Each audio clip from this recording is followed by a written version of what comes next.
fois, bonjour à tous. Bienvenue. Cette présentation va débuter à l'instant. Bienvenue à tous sur notre présentation, en fait, webinaire avec Sébastien Meunier sur les impacts de la loi 25 pour les organismes publics du Québec.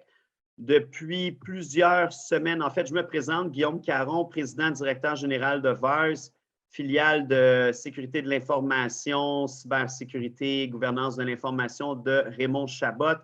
J'ai l'honneur aujourd'hui d'avoir avec moi Sébastien Meunier, vice-président de notre pratique de gouvernance de l'information. Comme vous le savez, dans les dernières semaines, dans les derniers mois, on a eu énormément de demandes de nos clients, d'organisations publiques, à savoir qu'est-ce qu'on doit faire pour être conforme à cette nouvelle loi 25 qui a été adoptée le 22 septembre 2021, qui modernise la loi sur l'accès à l'information que vous connaissez déjà. Donc, Sébastien, sur ça, écoute, bon matin. Bon matin. J'espère que ça va bien. On a quand même une soixantaine de participants aujourd'hui, donc on va essayer de répondre aussi, là, je tiens à vous le dire, là, au plus de questions possibles. Donc, si vous avez des questions, n'hésitez pas. Vous pouvez les écrire dans le Q&A, question and answer, je m'excuse pour l'anglicisme, et on va tenter de répondre au plus de questions possibles aujourd'hui même. Sinon, on va quand même vous envoyer les réponses par courriel suite à la présentation. Donc, sans plus tarder, je vous présente Sébastien. Sébastien, je te laisse commencer. Merci, Guillaume, c'est gentil. Bon, bien, merci. Bonjour tout le monde, et merci d'assister à cette présentation. Je vais juste, voilà. Donc, sur les impacts de la loi 25 pour les organismes publics du Québec, quels sont les enjeux et les solutions dans un cadre de gouvernance de données. Donc, au cours de la présentation, bien, on va survoler 4 grandes étapes de mise en place d'un programme de gouvernance qui pourrait servir également de solution pour mettre à jour vos programmes déjà existants, de façon à assurer votre conformité aux nouvelles obligations du projet de loi 64, la loi modernisant des dispositions législatives en matière de protection des renseignements personnels, comme vous le savez, qui est entré en vigueur le 22 septembre 2021 et qui vient ajouter des nouvelles obligations à la loi sur l'accès à l'information, comme Guillaume le disait d'entrée de jeu. Mais bon, avant d'entrer dans le détail de ces 4 étapes, on aimerait faire un retour rapide, évidemment, pour comprendre quelles sont les nouvelles obligations imposées aux organisations publiques par ce que l'on appelle communément la loi 25, que d'autres appellent la loi 64, mais donc en matière de collecte, d'utilisation et de communication de renseignements personnels qui ont un impact finalement sur votre programme de gouvernance.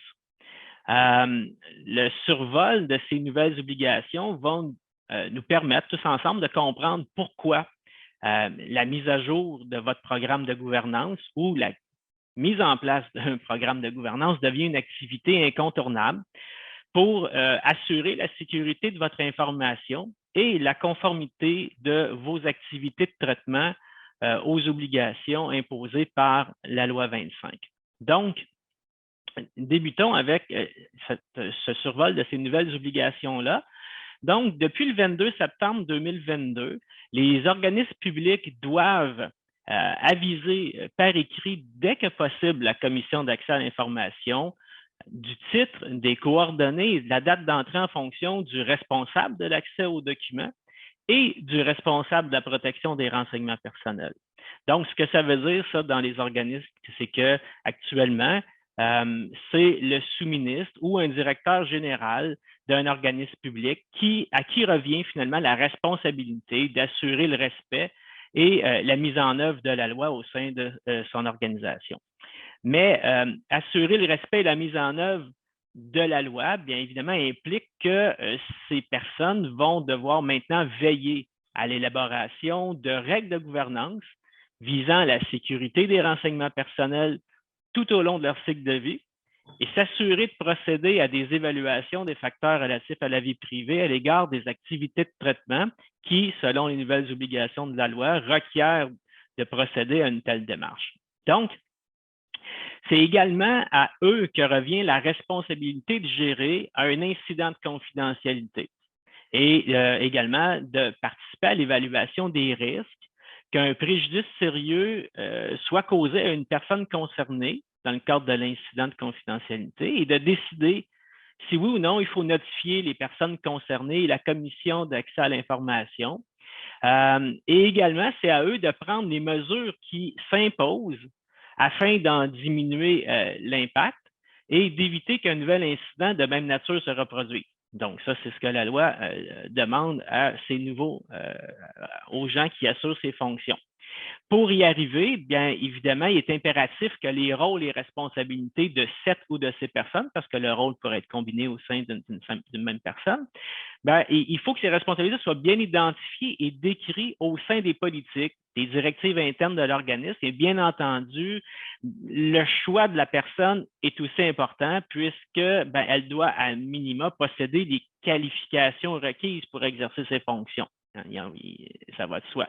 Donc, bien entendu, la loi a prévu la possibilité de déléguer ces fonctions en interne à une personne spécialement recrutée pour remplir ces rôles. Parce que, comme je vous le mentionnais tout à l'heure, sinon, il en revient au sous-ministre ou au directeur général de l'organisme de jouer ces rôles-là. Donc, depuis le 22 septembre 2022, évidemment, les organismes publics doivent aussi procéder à la création d'un nouveau comité. Donc, ce qu'on appelle le comité sur l'accès à l'information et la protection des renseignements personnels. Il est entendu que cette obligation ne force pas nécessairement les organismes publics à réellement créer un nouveau comité, parce que c'est possible de pouvoir simplement élargir les rôles et responsabilités d'un autre comité déjà existant, ou bien de partager ces rôles et responsabilités dans certains cas avec un autre organisme public, mais dans ce cas-là, il faut s'assurer d'avoir une entente conclue avec l'organisme et que cette entente-là a été au préalable approuvée par la Commission d'accès à l'information. Donc, comme le mentionne la loi, les personnes qui doivent siéger sur le comité sont évidemment le responsable de l'accès aux documents, le responsable de la protection des renseignements personnels et, bien entendu, toute autre personne dont l'expertise est requise. On comprend qu'on est dans un contexte particulièrement sensible, la protection ou la sécurité de l'information, la protection des renseignements personnels. Donc, on comprend assez bien que les autres personnes dont l'expertise est requise pourraient être notamment, par exemple, des personnes en charge de la sécurité de l'information au sein de votre organisme, le responsable de la gestion documentaire. Donc, c'est ce que l'on recommande en termes de composition de comité pour permettre à ce comité de pouvoir exercer ses fonctions convenablement. D'un point de vue, oui. Petite question que tu mentionnes devoir potentiellement donc engager des ressources additionnelles au sein de l'organisation pour pouvoir soit jouer le rôle de responsable de l'accès aux documents ou de responsable de la protection des renseignements personnels. Quel type de compétences, quel type de profil, de compétences, de skills, si on veut, qu'on recherche pour pouvoir trouver la bonne personne? Parce que j'imagine que c'est quand même, ça ne court pas les rues.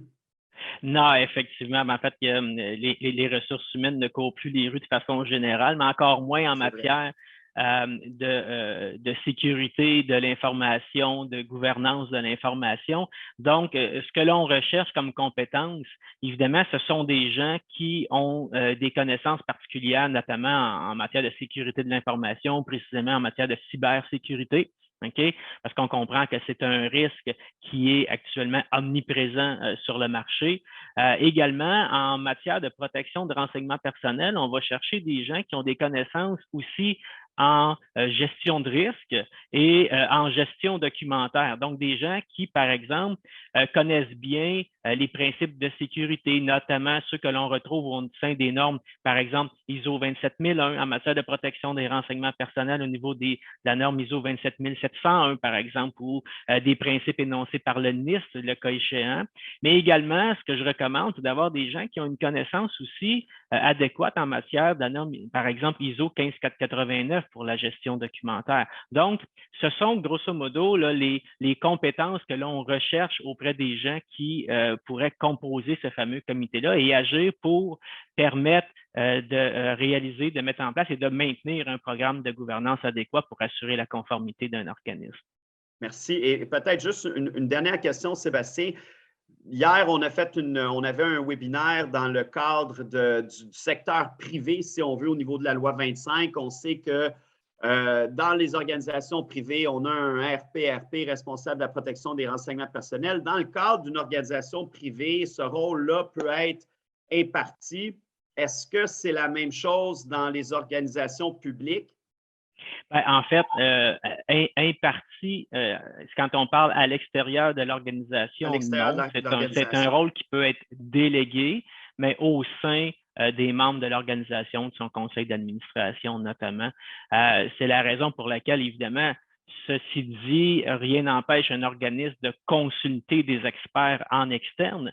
Cependant, il faut s'assurer de pouvoir identifier la personne au sein de l'organisation, voire, comme je le mentionnais, possiblement penser à embaucher des nouvelles ressources, le cas échéant, chargé de ça, ou de former du personnel déjà existant, déjà en charge de la gestion documentaire et de la gestion de la sécurité de l'information, des technologies de l'information au sein d'un organisme.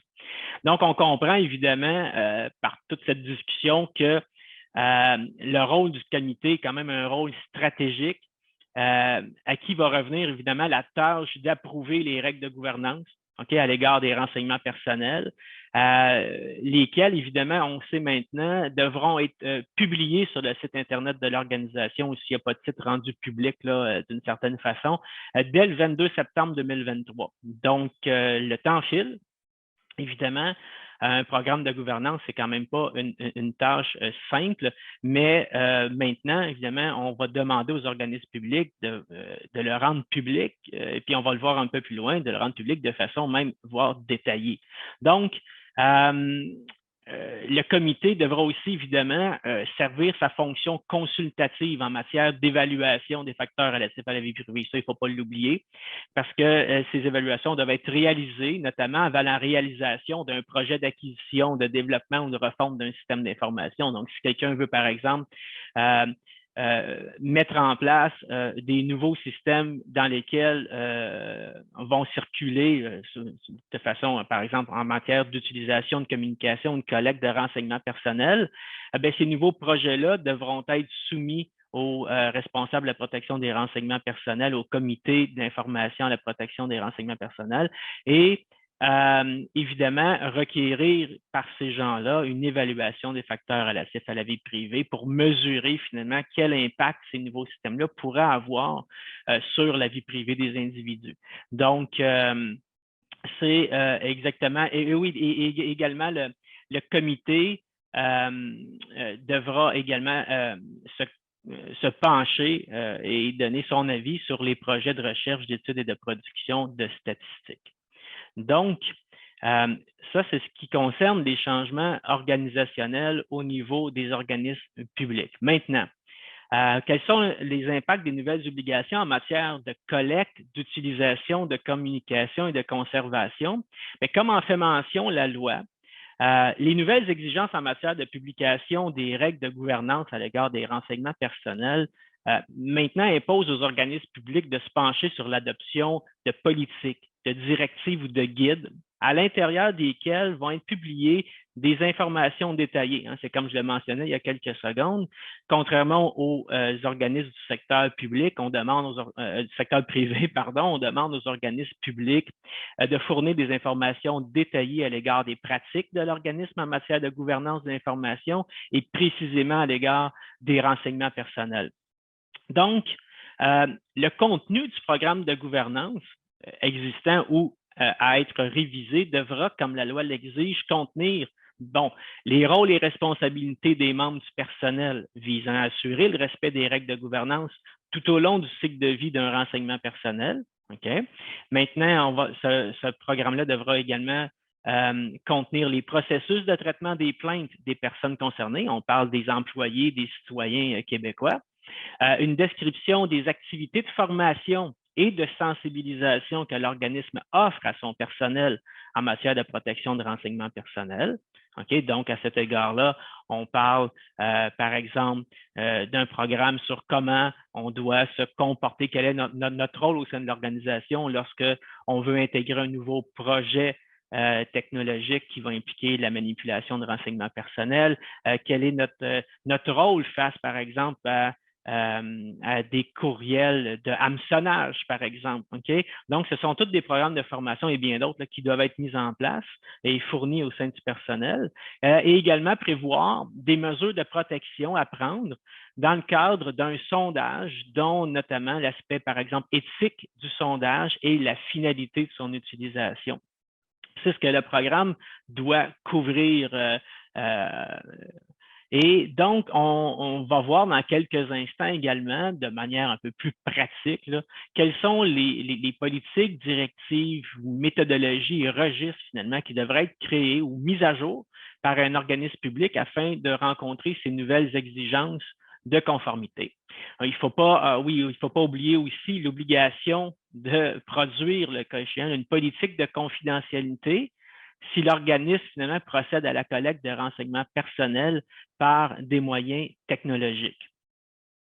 Donc, en matière de nouvelles obligations, en ce qui concerne la collecte, l'utilisation et la communication, la conservation de renseignements personnels, il ne faudrait pas non plus passer sous silence quelques obligations importantes là, qu'on a survolées, mais qui sont vraiment des dispositions importantes de la loi 25. Évidemment, on n'entrera pas dans des explications détaillées, ce n'est pas le but recherché aujourd'hui, mais c'est quand même important de les mentionner. Donc, parmi ces nouvelles obligations-là, il faut noter l'obligation pour un organisme public de réaliser une évaluation des facteurs relatifs à la vie privée dans le cas où l'organisme désire réaliser, comme je le mentionnais, un projet de système d'information ou de prestation de services impliquant la collecte, l'utilisation, la communication, la destruction de renseignements personnels. Cette obligation va impliquer que l'organisme public doit se doter de méthodologies d'évaluation des facteurs relatifs à la vie privée. Okay? Donc, et elle va devoir évidemment former son personnel afin que les gens en interne puissent réaliser un tel exercice qui est quand même pas simple, mais qui est réalisable somme toute dans la mesure où on a bien établi quelles sont les modalités d'évaluation.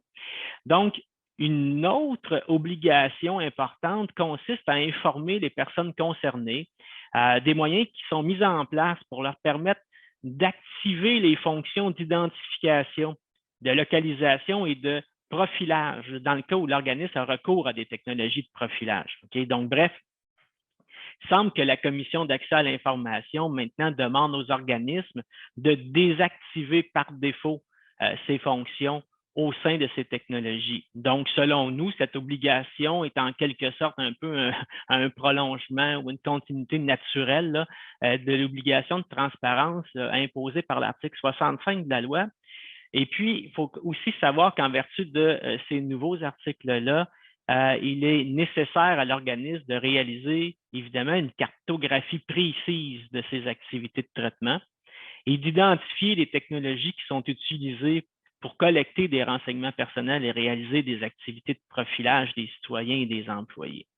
Donc, également, autre obligation importante, la collection de renseignements personnels des mineurs de moins de 14 ans devra requérir le consentement de l'autorité parentale. Donc, il faut s'assurer que lors de la collecte, on ait les moyens technologiques ou les dispositifs nécessaires pour assurer de pouvoir obtenir le consentement de l'autorité parentale si vous collectez ce genre de renseignements.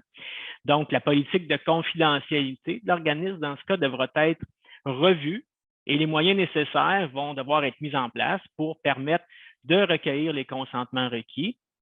Et également, ces mêmes processus devront aussi permettre de répondre aux questions et demandes des citoyens et des employés à l'égard des catégories de renseignements personnels qui sont collectés par l'organisme, des fins pour lesquelles ces renseignements sont collectés, leur durée de conservation, le nom des tiers ou des catégories de tiers à qui les renseignements sont communiqués et, dans le cas des organismes publics, principalement la source des renseignements qui sont obtenus auprès d'un autre organisme.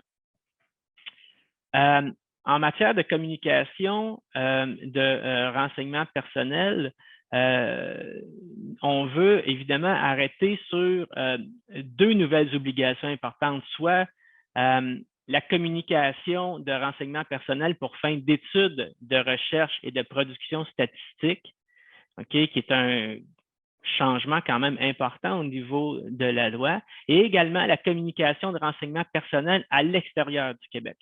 Donc, d'abord, en ce qui concerne la communication de renseignements personnels pour des fins d'études, de recherche et de production statistique, le consentement des personnes concernées ne sera pas requis si l'organisme informe la Commission d'accès à l'information d'une entente qui est intervenue avec la personne qui présente une demande de renseignement. Donc, ce qui est la grande nouveauté maintenant, c'est que l'entente va entrer en vigueur automatiquement 30 jours suivant la réception de l'avis par la Commission d'accès à l'information. Donc, on n'a plus besoin d'attendre plus longtemps pour être capable de pouvoir donner effet à une entente. Cependant, avant de conclure une entente, bien entendu, l'organisme doit procéder, encore une fois, et ça semble être une répétition, mais c'est clairement une obligation importante, procéder à une évaluation des facteurs relatifs à la vie privée et s'assurer que l'organisme ou la personne, évidemment, qui souhaite utiliser les renseignements, répondent à certaines obligations. Et c'est quoi ces obligations-là? Bien, d'abord, l'obligation de présenter sa demande à l'organisme par écrit. Il faut que la demande soit accompagnée, évidemment, d'un protocole de recherche, clairement. Il faut que le demandeur explique pourquoi les renseignements sont nécessaires pour atteindre l'objectif de la recherche et également démontrer qu'il serait, dans les circonstances, déraisonnable de demander le consentement des personnes concernées.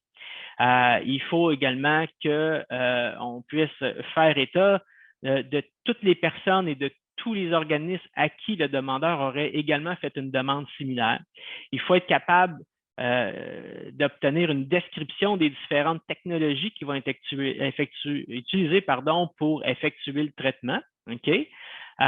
Et on va devoir transmettre, si cela est nécessaire, et dans certains cas, c'est même recommandé, la décision documentée d'un comité d'éthique et de recherche, comme c'est le cas, par exemple, en matière de recherche sur la santé au Canada et au Québec. Donc, bien entendu, l'évaluation des facteurs relatifs à la vie privée qui va être réalisée, évidemment, avant de communiquer les renseignements, devra arriver à la conclusion que l'objectif de la recherche ne pourrait pas être atteint si les renseignements personnels ne sont pas communiqués sous une forme qui permet d'identifier les personnes concernées, parce que sinon, on va pouvoir procéder par des recherches avec des documents anonymisés. On va y arriver tout à l'heure. Il faut que la conclusion de l'évaluation prouve qu'il est déraisonnable de demander le consentement des personnes concernées, compte tenu peut-être de la quantité des personnes impliquées, par exemple, dans le projet de recherche. L'objectif de la recherche doit l'emporter sur l'impact de la communication et l'utilisation des renseignements personnels sur la vie privée des personnes concernées. Et on doit arriver à la conclusion que les renseignements personnels seront utilisés de manière à assurer la confidentialité des renseignements personnels tout au long de leur cycle de vie. Donc, moi, j'aimerais ajouter également ici que il va falloir s'assurer que les mesures de sécurité appropriées sont mises en place par le demandeur au sein de ses propres systèmes d'information pour être capable de nous prouver que la sécurité, en fait, que l'intégrité, la confidentialité et la disponibilité des données va demeurer tout au long de leur cycle de vie. Et évidemment, on devra arriver à la conclusion que seuls les renseignements nécessaires vont être communiqués pour des fins de recherche. Donc, c'est quand même une évaluation importante qui doit être menée. Et si l'organisme finalement conclut que la communication des renseignements personnels peut être effectuée suite à l'évaluation, bien évidemment, elle doit alors conclure une entente prévoyant une multitude de conditions là, dans lesquelles on n'entrera pas dans le détail, là, mais qui sont décrites notamment à l'article 67.23 de la loi. Évidemment, je veux ajouter à ça que l'organisme doit évidemment créer et maintenir à jour un registre des communications avec les tiers et un registre des évaluations des facteurs relatifs à la vie privée. C'est quelque chose qui doit être documenté et maintenu au sein d'un organisme. Puis comme mentionné évidemment auparavant, l'adoption des registres devient ni plus ni moins un moyen incontournable qui permet de pouvoir documenter la communication de renseignements personnels à des tiers et des évaluations réalisées pour prouver finalement que l'organisme se comporte de façon responsable et respecte ses règles, ses politiques, ses directives et ses méthodologies en matière de protection des renseignements personnels dans le cadre de son programme de gouvernance. Donc, c'est évidemment, à mon avis, là, un aperçu des obligations en matière de communication de renseignements pour des fins de recherche, d'études et de production de statistiques. Maintenant, j'aimerais aussi examiner une autre obligation. Je dis qu'on en examinerait deux principalement. C'est l'obligation en matière de communication de renseignements personnels à l'extérieur du Québec. Donc, la loi 25 mentionne que toute communication de renseignements personnels à l'extérieur du Québec nécessite une évaluation des facteurs relatifs à la vie privée. On vient encore avec cet exercice-là. Cette fois, par contre, l'évaluation doit tenir compte des éléments suivants lorsqu'on veut communiquer en dehors du Québec. Par exemple, la sensibilité du renseignement communiqué, la finalité de l'utilisation, les mesures de protection dont le renseignement pourrait bénéficier, hein, et le régime juridique applicable dans l'État où est communiqué le renseignement. Il faut comprendre qu'évidemment, la communication inclut le fait de confier à une personne ou à un organisme à l'extérieur du Québec la tâche de recueillir, d'utiliser, de communiquer ou de conserver pour son compte un renseignement personnel. Okay? Donc, si par exemple, j'envoie des données qui sont hébergées chez des fournisseurs à l'extérieur du Québec, ben, je dois procéder à une évaluation des facteurs relatifs à la vie privée. C'est la raison pour laquelle tout à l'heure, je mentionnais que c'est important d'avoir une cartographie de nos activités de traitement et de pouvoir connaître exactement quel est le flux de données qui circulent au sein de l'organisation. Sébastien, encore petite question. Ouais. On mentionne énormément là, le terme évaluation des facteurs relatifs à la vie privée. Aujourd'hui, on a beaucoup de participants qui sont dans différents rôles dans leurs organisations. Est-ce que tu peux peut-être nous expliquer c'est quoi une évaluation des facteurs relatifs à la vie privée? Et qui doit le faire? Est-ce que c'est le responsable de… Je te laisse continuer. Oui, il n'y a pas de problème. Ben, en fait, une évaluation des facteurs relatifs à la vie privée, c'est une analyse finalement qui est menée par une organisation, que ce soit un organisme privé ou un organisme public, là, et qui permet d'évaluer si la collecte, l'utilisation, la communication et la conservation de renseignements personnels au sein d'une activité de traitement spécifique pourrait causer un préjudice sérieux à une personne concernée et qui permet d'évaluer finalement si l'ensemble des mesures de sécurité ont été mises en place au sein de l'activité de traitement en question pour répondre aux obligations justement de la loi et permettre de pouvoir conclure dans certains cas que, par exemple, la communication d'un renseignement pourrait être réalisée en faveur d'un tiers, que ce soit notamment, par exemple, en matière de communication, comme on en parle en ce moment à l'extérieur du Québec, mais également pour des fins de réalisation d'un projet d'étude, de recherche ou de production de statistiques, par exemple. C'est une obligation, c'est ça. C'est une obligation de le faire. Et qui doit faire cet exercice-là à l'intérieur de l'organisation? Bien, évidemment, le responsable de la protection des renseignements personnels est la personne la mieux placée pour réaliser ce genre d'opération. Mais évidemment, on comprendra que c'est quand même une évaluation qui est importante, okay? Parce que l'objectif de l'évaluation est d'éviter finalement qu'un préjudice soit causé sur la vie privée des individus qui, en fait, constitue aujourd'hui quand même, il faut le savoir, là, un droit fondamental là, à la vie privée de chaque citoyen, citoyenne et employé des organismes publics.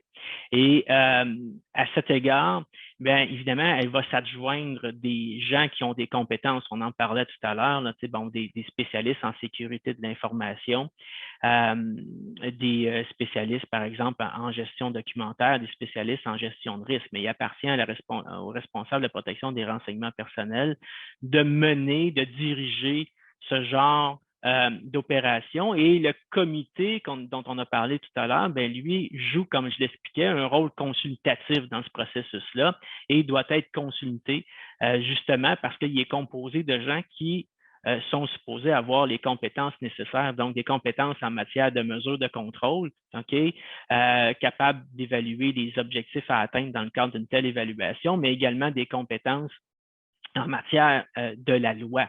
Et c'est la raison pour laquelle, dans certains cas, il pourrait être recommandé de pouvoir aller chercher des compétences en externe auprès de conseillers juridiques ou de spécialistes en gestion de risque, gestion documentaire ou en cybersécurité, notamment.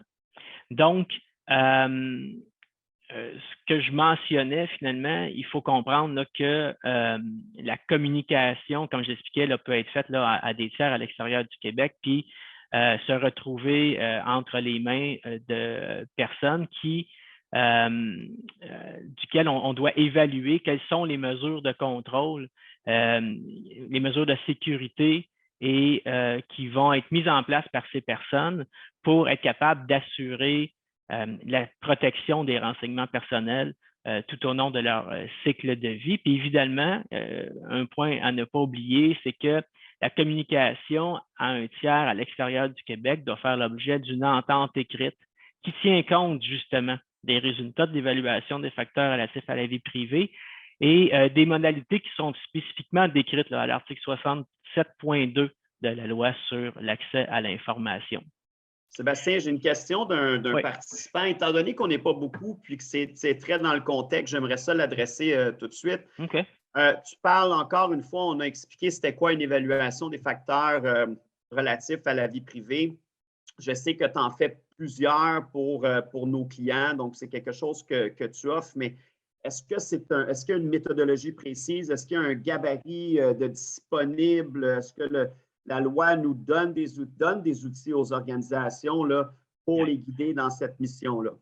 Oui, évidemment, la Commission d'accès à l'information produit là, sur son site web une quantité d'informations sur la façon de réaliser une évaluation des facteurs relatifs à la vie privée. Mais évidemment, il faut comprendre que je veux dire, bon, le législateur l'impose ici au Québec, là, mais c'est une évaluation des facteurs relatifs à la vie privée. Ça existait là, avant que la loi 25 apparaisse ici là, dans le paysage législatif québécois.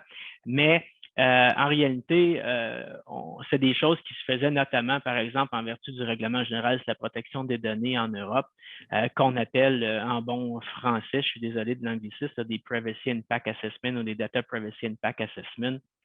Donc, oui, effectivement, il est recommandé de décrire spécifiquement une méthodologie à l'interne. Pour moi, les méthodologies d'évaluation des facteurs relatifs à la vie privée doivent faire partie du programme de gouvernance de l'entreprise. Ces méthodologies-là doivent être comprises, doivent être également enseignées aux gens à l'interne des organisations, puisque, évidemment, c'est aujourd'hui un processus ou un exercice que la loi 25 cherche à imposer là, aux organismes publics, notamment en matière de communication, si on veut pouvoir communiquer des renseignements sans le consentement des citoyens, citoyennes et des employés de qui on a collecté des renseignements. Mais oui, c'est possible de fournir des gabarits. Okay, pour répondre précisément à ta question, là, je suis désolé d'avoir fait un petit détour, mais donc oui, c'est possible de fournir des gabarits. Oui, ces gabarits-là existent. Et oui, la Commission d'accès à l'information fournit aussi de l'information à cet égard-là sur son site. Cependant, ce ne sont pas des méthodologies nécessairement ultra détaillées, mais il faut savoir aussi qu'il existe des logiciels, okay, des solutions technologiques qui permettent de réaliser ce genre d'évaluation. C'est ce que là, nous, on utilise notamment à l'interne chez Raymond Chabot. Okay? Donc, en matière de conservation de renseignements personnels, je voudrais juste attirer votre attention, parce que le temps file, là, sur l'opportunité. Bon, on a des obligations, mais la loi nous offre aussi une opportunité qui permet d'anonymiser des renseignements. Puis je ne m'étirerai pas là, sur cette question, là, je vais vraiment être très, très court sur la question. Mais lorsque les fins pour lesquelles des renseignements ont été collectés sont accomplies, c'est-à-dire à la fin de leur cycle de vie, là, OK? Sous réserve, bien entendu, là, des obligations imposées par la loi sur les archives ou le Code des professions, il est possible, en fait, il faut détruire les renseignements, Mais maintenant, la loi nous offre la possibilité de les anonymiser. Donc, on veut juste simplement mentionner que l'anonymisation, finalement, c'est un procédé, là, puis ça, il faut le retenir, qui est un procédé irréversible qui, une fois qu'il est appliqué, ne permet plus d'identifier directement ou indirectement un individu concerné par un renseignement. Okay? Puis comment on doit anonymiser finalement des renseignements ou des données, mais c'est en ayant recours à des techniques là, pour supprimer les éléments d'identification de renseignements personnels dans un dossier ou un ensemble de données, hein, dans vos fichiers de renseignements personnels que vous avez déjà en place, sans qu'il y ait de possibilité de réidentification. Ça, c'est très, très, très important. Donc, de façon générale, le procédé va requérir l'utilisation d'algorithmes complexes qui vont permettre de minimiser le risque de réidentification. C'est ça que l'on cherche à protéger, tout en préservant évidemment l'utilité des données qui ont été anonymisées au sein de l'organisation. Ce que ça veut dire finalement, c'est qu'une fois qu'une donnée est anonymisée, c'est plus un renseignement personnel. Ça devient ni plus ni moins du data, une donnée au sens de la loi. Donc, on peut la conserver à l'extérieur d'un temps normal de conservation d'une donnée qui serait plus utilisée dans un contexte d'affaires pour l'organisation. Tout à fait, exactement. C'est en plein ça. Donc, ce qu'il faut aussi mentionner rapidement, c'est que la loi maintenant nous impose également des obligations en cas d'incident de confidentialité. Donc, si jamais il y a un incident de confidentialité qui survient au sein de l'organisme, on doit transmettre un avis à la commission d'accès à l'information et aux personnes concernées dans le cas où l'incident risque de causer un préjudice sérieux aux personnes concernées. Okay? Donc, ce que ça veut dire, c'est que si jamais il y a un incident de confidentialité, puis c'est bon, je mentionne, c'est quoi un incident de confidentialité? Finalement, c'est par exemple un accès non autorisé à un renseignement personnel, une utilisation non autorisée d'un renseignement personnel, la communication non autorisée d'un renseignement personnel ou la perte de renseignement personnel. Donc, en fin de compte, c'est ni plus ni moins une atteinte à la sécurité du renseignement, donc une atteinte à sa confidentialité, à son intégrité et à sa disponibilité. Okay? Donc, lorsqu'on suspecte d'un incident de confidentialité, bien évidemment, le responsable de la protection des renseignements personnels doit se pencher sur le dossier et exécuter, en fait, un plan de réponse et de notification relatif à l'incident de confidentialité. Donc, c'est la raison pour laquelle, au sein d'un programme de gouvernance, c'est important d'avoir ce genre de plan-là, toujours prêt, parce que c'est lui qui va nous permettre de pouvoir comprendre comment on va évaluer le risque qu'un préjudice sérieux soit causé à une personne concernée. Et c'est lui qui va nous permettre justement de déterminer dans ces circonstances-là si on doit transmettre ou non un avis à la commission d'accès à l'information et également aux personnes concernées afin de faire en sorte de diminuer le risque qui pourrait être occasionné sur la vie privée de ces gens-là. Et aussi, par la suite, être capable de mettre en place des mesures de sécurité propres à éviter que de nouveaux incidents se reproduisent encore. Okay? Donc, c'est ce que le législateur cherche aujourd'hui par ces nouvelles dispositions. Et évidemment, l'organisme doit, dans tous les cas, tenir un registre des incidents de confidentialité, qu'il y a eu ou non communication de l'incident auprès de la commission d'accès aux personnes concernées. Il faut consigner dans un registre les incidents en question et être capable de faire la preuve des mesures qui ont été mises en place pour analyser l'impact de ces incidents-là sur la vie privée des individus. Donc, comment aujourd'hui, finalement, toutes ces obligations-là peuvent être mises en place pour se conformer aux nouvelles obligations de la loi 25? Bien, évidemment, c'est par la mise en place d'un programme de gouvernance de l'information dans lequel on va adopter finalement des politiques et des pratiques qui entourent finalement, qui encadrent la gouvernance et la protection des renseignements personnels. Puis ce que ça inclut notamment, c'est l'implantation de registres, par exemple un registre des incidents de confidentialité, un registre des communications, évidemment par la loi sur l'accès à un fichier des renseignements personnels à jour, des plans de classification qui permettent d'identifier les renseignements personnels et les fins pour lesquels on les a collectés, des calendriers puis des règles de conservation et de destruction des renseignements personnels, des processus de traitement des droits des personnes concernées, aux citoyens, aux employés, en vertu de la loi 25, de la loi sur l'accès, le Code civil du Québec, une définition claire des rôles et responsabilités des membres du personnel d'une organisation, sur savoir comment on doit se comporter en matière de protection des renseignements personnels tout au long de leur cycle de vie. Et la publication, évidemment, éventuellement, en 2023, 22 septembre, des informations détaillées et claires au sujet de ces politiques et de ces pratiques sur le site Internet de l'organisme. Donc, comment tout ça se traduit finalement concrètement? Ben, un organisme doit adopter et mettre en œuvre, évidemment, ses politiques et ses pratiques en lien avec l'ensemble de ses activités de traitement et de renseignement personnel. Ici, on parle de collecte, d'utilisation de communication, de transfert, de conservation et de destruction. Donc, pour y arriver, d'abord, les entreprises devront localiser les renseignements personnels au sein de leur système d'information.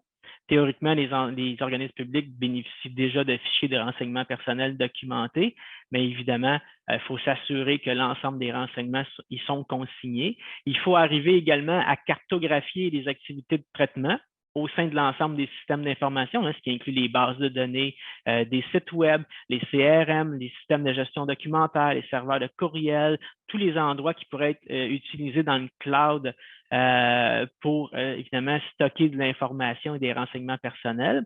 Donc, l'exercice va permettre évidemment à l'organisme de mettre à jour, comme je le mentionnais, ces fichiers de renseignements personnels qui sont obligatoires en vertu de la loi sur l'accès à l'information.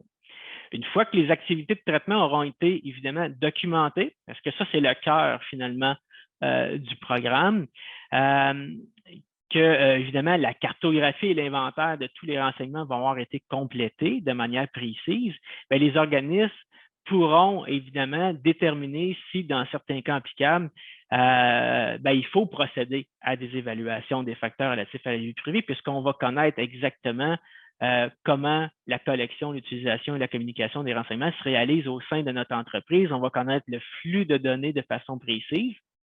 Et donc, à partir des activités de traitement qui auront donc été identifiées puis des résultats des analyses de risque qui vont avoir été effectuées, les organismes vont faire face à différents scénarios. Par exemple, comprendre leurs obligations qui sont imposées en vertu des lois sur la protection de la vie privée, comment finalement on doit matérialiser les politiques, comment on doit opérationnaliser maintenant les politiques que l'on a adoptées en matière de protection des renseignements personnels, les méthodologies qu'on a adoptées pour les évaluations des facteurs relatifs à la vie privée, les procédures de gestion des systèmes d'information au sein de l'entreprise, les politiques de gestion documentaire, les plans de classification, les calendriers de conservation, etc. Tout ça devra être opérationnalisé au sein de l'organisation et ce qui va nous permettre et finalement, en bout de ligne, de pouvoir, comme l'exige la loi, publier ces informations-là sur le site Internet de l'organisation. Ce que je veux ajouter, c'est qu'en matière de protection de renseignements personnels et de gouvernance de l'information, le mot d'ordre, finalement, est désormais assez simple. Il faut être capable en tout temps de prouver que nous agissons de façon responsable à l'égard de la sécurité de l'information et notamment de la protection des renseignements personnels. On est soumis à ce principe-là de responsabilité et je le répète, et je sais que c'est peut-être redondant, mais il faut démontrer que l'on agit de façon responsable en matière de protection d'intégrité, de confidentialité, de disponibilité de renseignements. Et c'est la raison pour laquelle des registres doivent être mis en place, documentés et maintenus à jour. Il faut que on soit capable de démontrer que notre personnel connaît bien les rôles et responsabilités qu'ils ont à jouer dans le cadre de notre programme de gouvernance. Il faut être capable, et c'est évidemment, de pouvoir agir de façon très rapide en cas d'incident de confidentialité et puis être capable de faire les évaluations nécessaires relatives à l'impact que nos activités de traitement peuvent avoir sur la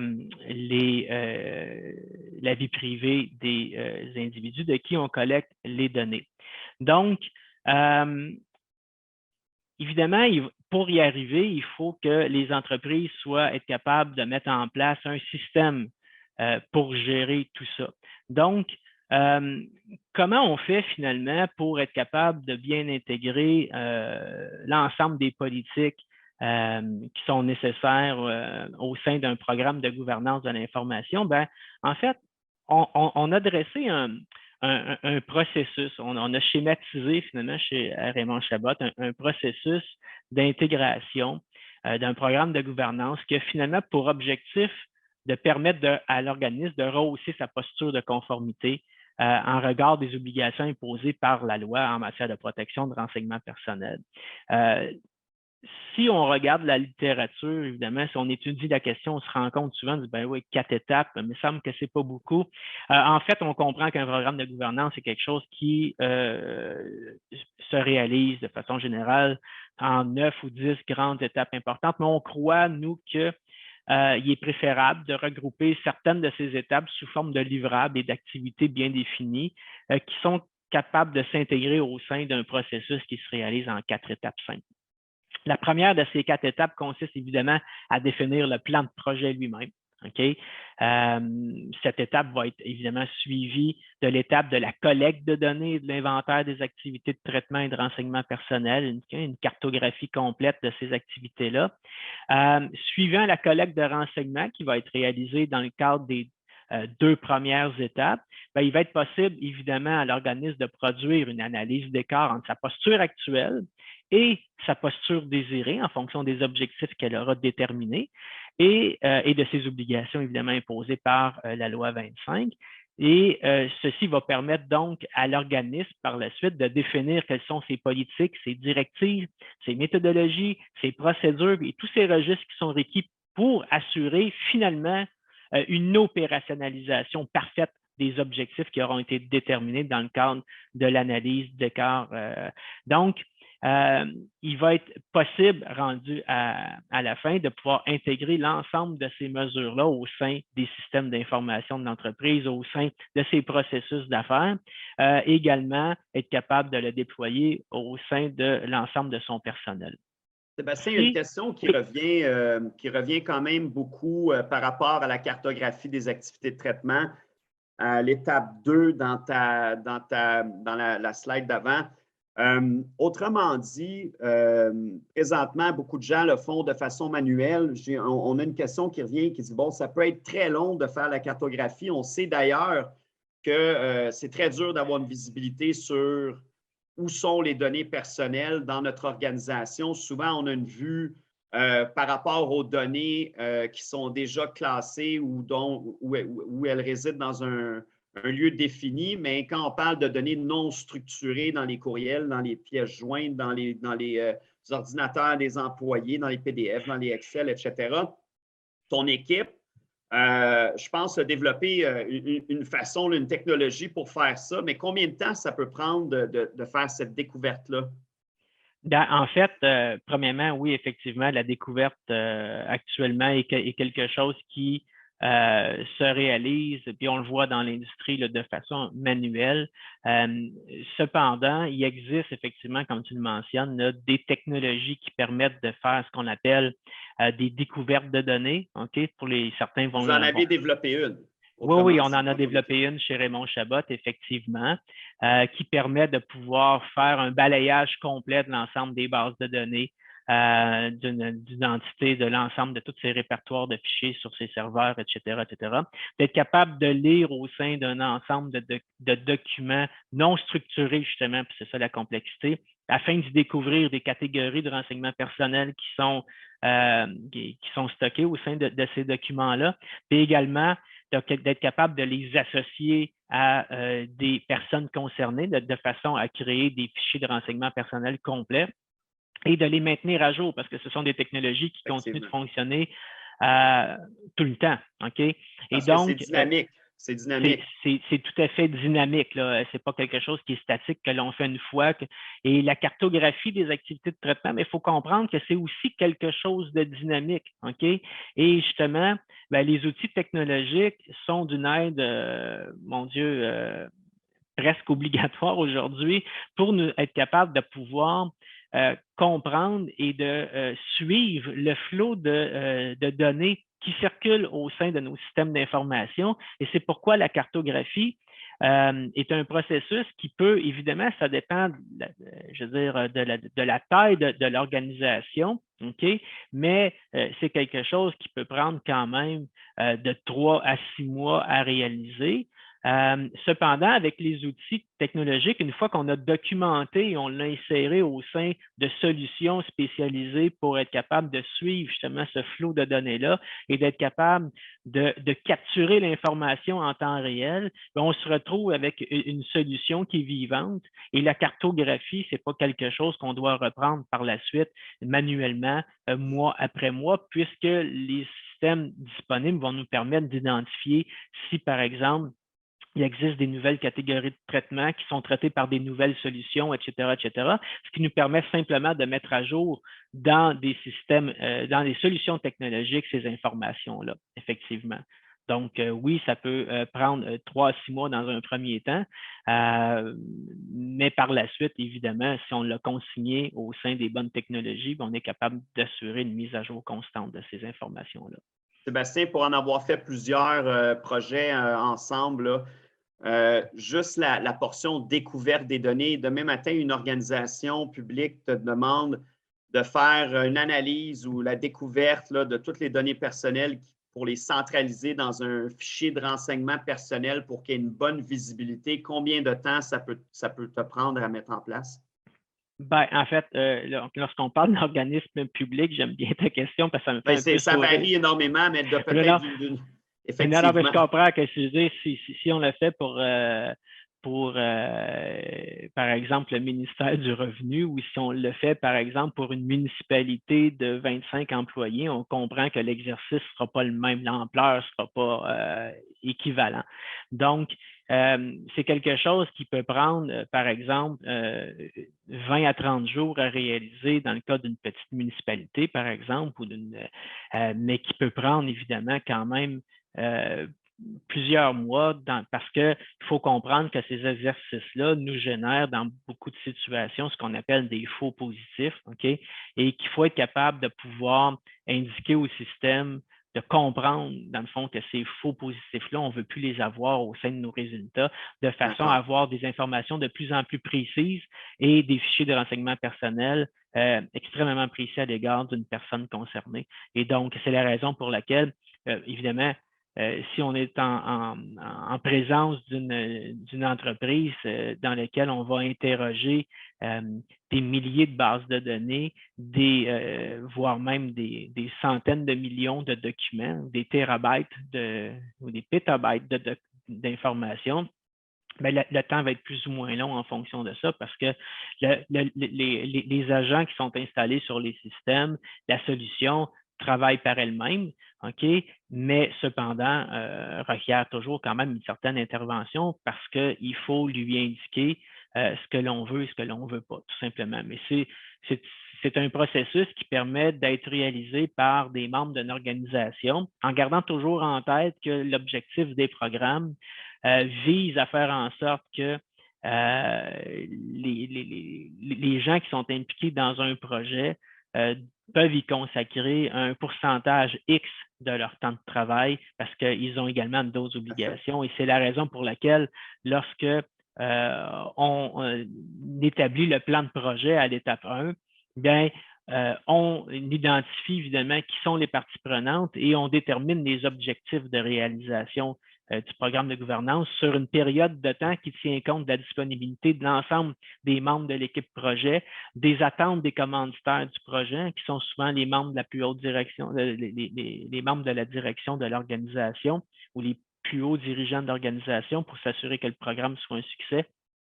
Et c'est aussi la raison pour laquelle on met en place un plan de communication pour assurer que finalement, l'avancement du projet va être communiqué, les attentes que l'on a à l'égard de chacune des parties prenantes soient claires, que la disponibilité des gens soit assurée, parce que on comprend qu'un projet de gouvernance de l'information, je sais que le temps file est déjà 10h56, mais il faut comprendre que c'est un projet qui débute à un jour X, mais finalement ne se termine jamais. Okay? Parce que lorsqu'on finalement on pense à avoir terminé, finalement, on se rend compte qu'il faut continuer à mettre à jour les mesures de contrôle en fonction des activités de traitement, des catégories de renseignements qui sont collectées. On doit documenter nos registres de manière à être capable de tout le temps, constamment prouver que l'on respecte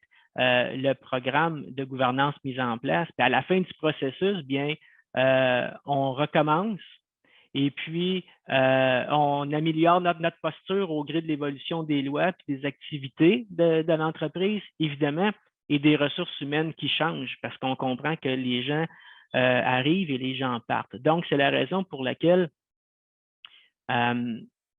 et ne bougez pas, j'essaie juste de changer les bons. Voilà. La portion de découverte de données, d'inventaire et de cartographie est une étape névralgique, mais l'étape 1 est aussi importante parce que la planification va nous donner une direction sur la possibilité d'en faire un succès ou pas. Et par la suite, bien évidemment, l'analyse d'écart nous permet d'identifier quels sont véritablement les objectifs recherchés, quelles mesures de contrôle on devra mettre en place et quelles sont les politiques, les procédures et les méthodologies qui vont être nécessaires et quels vont être les plans de formation qui devront être intégrés au sein de l'organisation et au sein également de tout le système de gestion documentaire de l'organisation. Donc, en fait, les 4 étapes d'un projet pour nous se déclinent de cette façon-là. Et bon, on est presque rendu là, malheureusement à la fin. J'aurais tellement beaucoup d'autres choses à dire, mais c'est, dans le fond, Guillaume. La bonne nouvelle, Sébastien, c'est que tous les gens aujourd'hui peuvent nous contacter si vous avez besoin d'aide. Mais ce que je comprends surtout, Sébastien, c'est que ton équipe a vraiment des solutions à tous les niveaux. Donc, vous avez su développer des outils pour accélérer la mise en place, notamment soit de la découverte des données, mais également ici sur cette page-là, de la gestion ensuite des données tout au long de leur cycle de vie. Est-ce que Sébastien, tu aurais peut-être un conseil à donner aux organisations? Parce que souvent, ce qu'on voit là en ce moment, on a beaucoup d'appels d'organisations qui n'ont pas commencé du tout leur processus de mise en conformité, si on veut, puis ça peut paraître très compliqué. Quel conseil as-tu à donner à ces organisations-là qui voudraient là, prendre les bonnes, commencer le parcours, si on veut? Là? Bien, en fait, le conseil le plus important que je pourrais donner à ce moment-ci, bon, c'est de ne pas sous-estimer, évidemment, le temps nécessaire à la réalisation d'un projet comme celui-là. OK? Ce n'est pas un projet qui est nécessairement complexe, mais c'est un projet qui quand même requiert beaucoup de ressources, okay, en termes de temps ou d'énergie, de ressources humaines. Il faut que les gens soient impliqués et créer un plan de projet, mettez sur papier votre plan, définissez les étapes nécessaires à la réalisation du projet, assurez-vous d'avoir les bonnes parties prenantes au sein de votre projet, des gens qui possèdent des qualités nécessaires pour comprendre quelles sont réellement les implications de la loi, qui connaissent les méthodologies, notamment d'évaluation des facteurs relatifs à la vie privée, des gens qui savent c'est quoi, par exemple, un plan de classification, c'est quoi un calendrier de conservation, qui connaissent les technologies en matière de gestion documentaire, notamment en gestion de risque, en cybersécurité. Je pense que c'est le conseil le plus important. Peut-être que d'autres spécialistes en auront d'autres, mais moi, je pense que la planification est le secret de la réussite d'un projet. Puis les parties impliquées dans le projet, notamment les commanditaires du projet, ne sont pas à sous-estimer parce que c'est eux qui vont finir par être capables de faire avancer les choses à un certain moment donné. Excellent. Écoutez, merci à tout le monde. Merci Sébastien. C'était fort intéressant, très enrichissant. Évidemment que la présentation a été enregistrée. On va pouvoir vous la faire parvenir. Si vous avez des questions, vous pouvez nous les envoyer par courriel. On va répondre à chaque question. Il n'y a pas eu énormément de questions. On a pu les adresser là, en temps et lieu. Et sachez qu'on est évidemment, là, Sébastien Vars, Sébastien, son équipe, et RCGT, on est tous très bien outillés pour vous aider avec vos défis de conformité. Donc, sur ça, je vous souhaite une excellente journée, une belle fin de semaine. Ce n'est pas encore la fin de semaine, mais c'est quand même la fin de la semaine. Et n'hésitez surtout pas à rentrer en contact avec nous et suivez-nous sur nos médias sociaux pour voir nos prochains événements. Là,